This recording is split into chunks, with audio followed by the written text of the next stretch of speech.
I hate being beaten to the punch. Sup?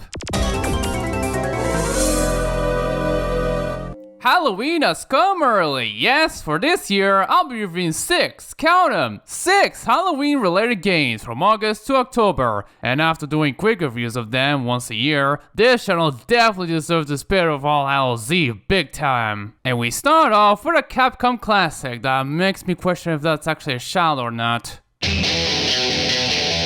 I suck at fighting games. That doesn't mean I hate them, I actually love them. Ever since playing the first era live on the PlayStation, I have a fascination on beating other people and getting better at it as a kid. It's just that I had to suck at them, all my opponents are a bunch of hard asses.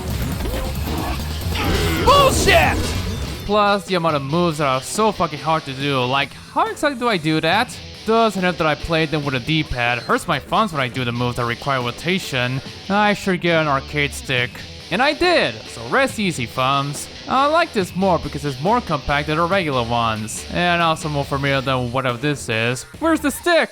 I do also have this, also compact, but it's a PS1 controller and I needed an adapter to play it on my PC, which is why I bought this horny one. A bit bigger, but good enough for me. With that said, Capcom! They sure do love them fighters, including those that aren't called Street Fighter or Marvel vs. Capcom. And this is one of them. Vampire, the Night Warriors, Vampire Savior, Vampire Hunter, whatever. We call it Darkstalkers here. From 1994 to 1997, this creature feature fighting series didn't really set the world on fire in Japan, but it did gather cult classic status, can you tell? I'm specifically talking about the third and final game of the series, Vampire Survivor: The Lord of Vampire, known in the US as Vampire Survivor: World of Darkness. Don't let White Wolves do ya! Yeah, titles are weird, we'll just call it Darkstalkers 3. Not only I will play it via Capcom Arcade, Second Stadium, but I'll also play the PS1 port, known for this cover art. She doesn't seem happy. Yeah, you wouldn't expect a Capcom fight to have this. This port is actually a 3-in-1 deal, which I'll explain later. But why this game in particular? Just felt like it. Who the fuck is Dirty Beret? It's just a dev team, don't worry about it. I am not sure if I should show the intro because it features a nude Morrigan floating. Not showing your bits, mind you, but... who am I kidding? I've shown bare ass before. The rest isn't too hot for YouTube, at least.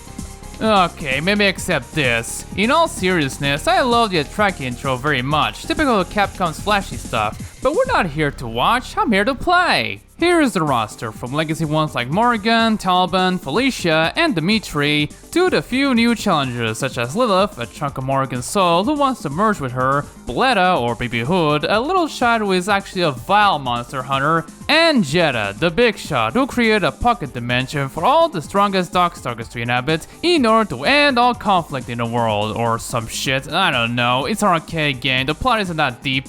He's usually the final boss, unless you're playing as one of the few specific characters, in which case he's the second to last one, and your final challenger will be different. For instance, Felicia the cat person fights Lilith, while she fights Morrigan, and Jetta is just a normal fighter for her. It's some weird ordering here, but I like the concept. Again, not playing the original, but revisions replaced a few of the characters instead of just adding them, weirdly enough. So if you're playing Vampire Hunter 2, you don't get to play as the new ones, but as Sweettail, Pyron, and Donovan, everyone's favorite. Vampire Survivor 2 brings back the quarter, but at the cost of Sasquatch, Rico, and Talbot. Fuck, my husbando's gone. Despite what I just said, I really don't have a character that I consider as my main. I don't see Anna Williams here. So I'll just play as whatever. It's not like I play this competitively. While this game is no Street Fighter 3, it's still a beauty in the eyes of myself at least. I really love the look of the characters here, especially the big ones like Sasquatch and Anachorus, and the more animated ones like Talbot and Lord Raptor. Yeah, can't forget about Felicia and Morrigan, especially her. But you know there's more than just these two, right? Jetta looks badass for a villain here, and I also love their specials and supers. They could be rather standard for a fighting game, rather lewd for the succubi, or they can be very bonkers like Lilith's gloomy puppet show, or Dimitri's infamous Midnight Bliss. Come on, baby. In case you wonder what my look is a reference to, there you go. close enough, I guess. One thing I didn't expect is that the supers don't pause the game for half a second after importing the move, so it makes them feel like specials and that. But hey, if you don't want your opponents to telegraph that shit more easily, then this is the way to go, I guess. I love the stages, especially the Fetus of God, where it takes place inside a womb with said big fetus in the background. Repulsive to some, but I can deal with this. The rest are great too. While I love Concrete Cave, it looks like it should belong in a Street Fighter game. Tower of Arrogance would be too, if the stage wasn't centered on the literal side of the building. The Desert Chateau looks beautiful. There's even fireworks that are winning around. Red First, even more so. Really, all the stages look great. They ooze in style, you know. Audio is pretty neat too. The hit sounds are what you expect in a Capcom fighter of its time, but it's still great nonetheless. The voice acting is dope too. The announcer or whatever can be rather sinister whenever they see a first attack or when someone loses a round.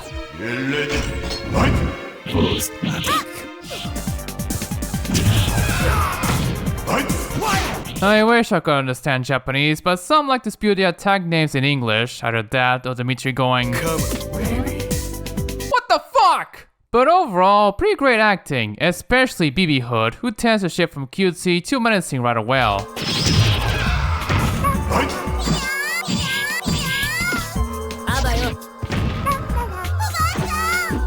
And the music is dope as well. Hell, the whole presentation is dope overall, but I love the soundtrack a lot. Fitting for whatever stage is set, brilliant. And I also like the little looping jingles for each character during their win screens, also to be fair of their personalities.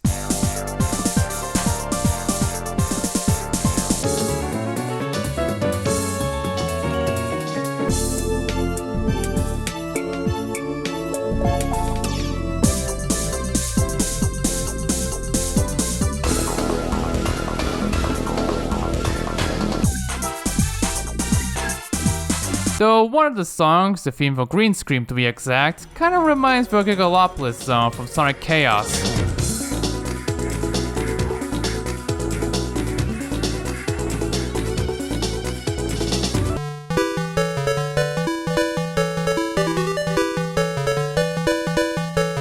But hey, I love both of them, so I'll let it slide.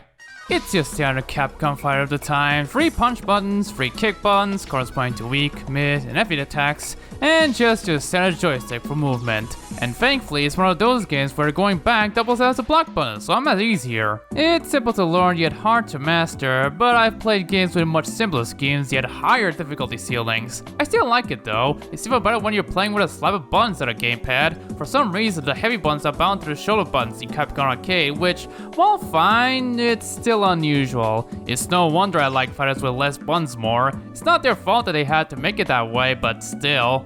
Much like the Street Fighter Alpha games and, well, more recent SF games, you can charge this bar as you attack or get hit. If you fail one, you can either do ES attacks, enhanced versions of the special moves, EX attacks, your supers, or you can press a punch and kick button at the same time to activate something called Dark Force. And the other version, much like Alpha 3, you have a choice of 2 types of the character select screen, DF Power and DF Change. But as this is the original, I'm mainly focusing on the so-called change type. Each character has their own, ranging from doppelgangers to a speed boost. Whatever they have, they give you a bit of a damage boost if done well. As for the power type, it basically ups your attack and defense for a short while, making your special moves even more special, but at the cost of 2 bars. The upside, however, is that they can destroy any recoverable health your opponent has during it, which is very much appreciated.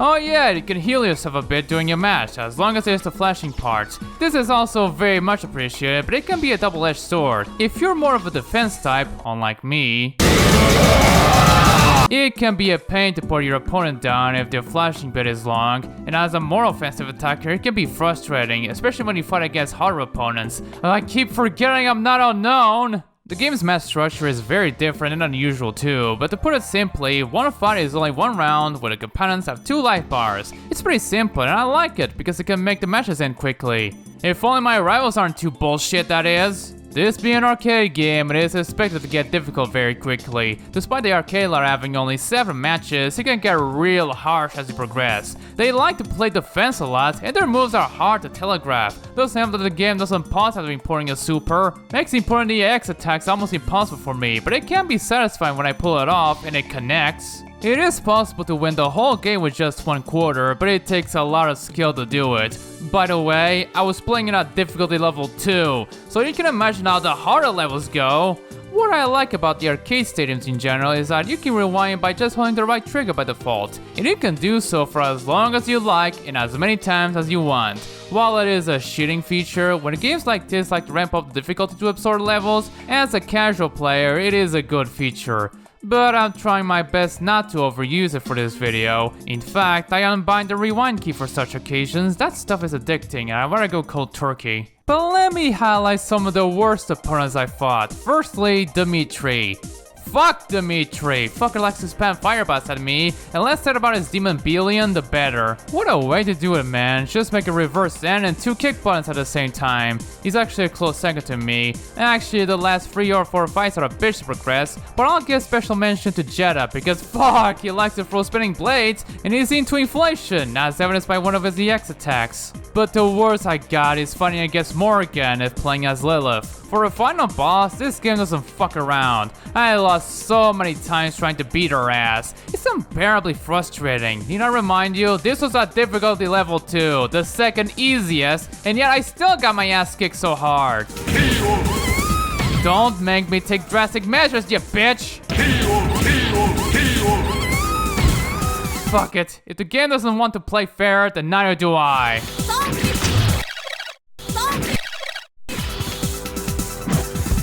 Timeout, and I win. It was dirty of me, but I feel great. Ugh.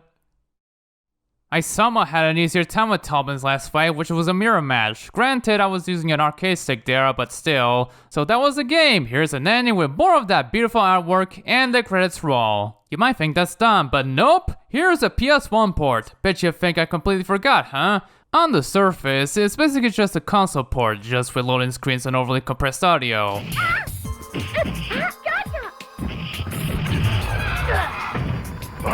But it still retains the soundtrack from the arcade original, and it has all the characters from the updates, bringing in one complete package. So if you main Donovan, this is the version for you. But it's not just that, there's also a training mode, a standard for any console fighter, plus a gallery of artwork, and original character mode. It's actually a color editor and Ghost Spider with RPG elements or whatever the fuck, mixed into one mode. Basically, you quote, create your own character by just repeating whatever fight you feel like maining as, and use that recall to win matches and gain some experience. It's a pretty interesting game mode, but word of caution, if you do create a character, you start with just one life bar, so have fun trying to have a streak that way. Pretty impressive power, all things considered. I just wish training mode had a command list for quick reference if I don't have a manual. So that was Darkstalkers 3, but a great game. While it is your typical Capcom fighting game with bullshit opponents even on the easiest difficulty to boot, it is one with style and comedy. If you like the game, your best options are to either buy it for Capcom Arcade's second stadium, every game there is $2 a pop,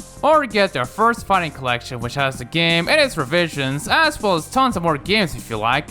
Though me personally, I don't think they're the best versions because none of them have the color edit feature. It's unfortunate that it's never got a new entry afterwards since 1997. Aside from this PSP game, appearances in crossover games, sometimes without old and out-of-place Morgan sprites, and the occasional re-releases, but hey, at least they're available to buy, unlike most old games. Next time, Mortal Kombat goes 3D for the first time, and it shows.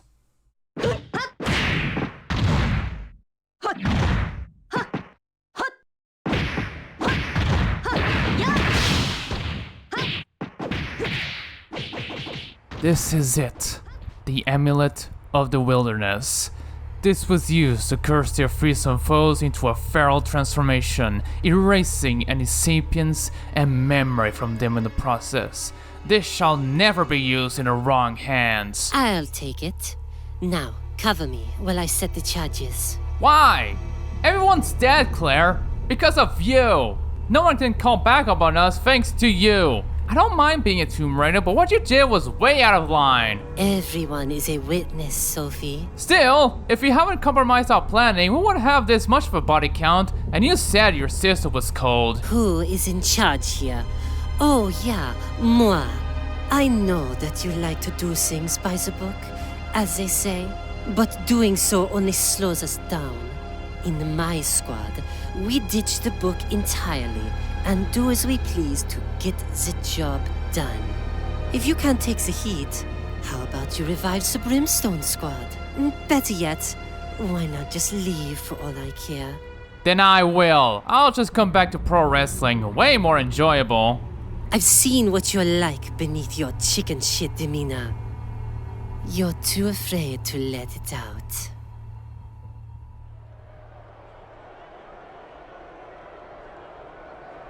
I'll show you who's chicken shit.